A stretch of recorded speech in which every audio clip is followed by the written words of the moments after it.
tuturam, anlayarlar bəlkə məni həm xanələrə.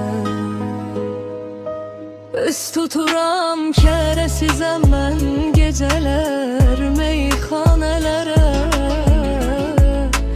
Üz tuturam, çarəsizəm mən gecələr meyxanələrə. Üz tuturam.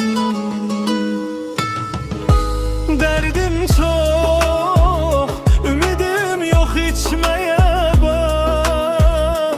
Başlamışam, alıp her şeyimi hayattan küçmeye başlamışam. Derdim çok, ümidim yok içmeye başlamışam. Alıp her şeyimi hayattan köçmeye başlamışam. Yaşadığım çətinliyim mənə tanıdır dostu yadı.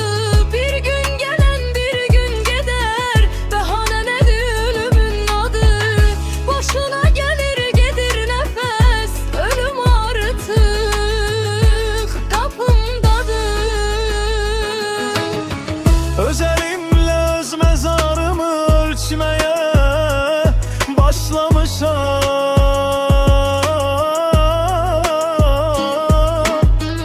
Öz elimle öz mezarımı ölçmeye başlamışam. Derdim çok, ümidimle tutmaram.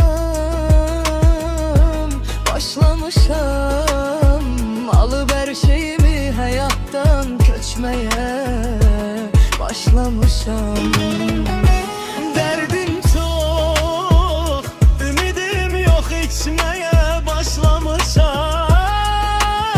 Çaresizem ben geceler meyxanelere üz tuturam. Boşuna gelir gedir nefes, ölüm artık kapımdadır.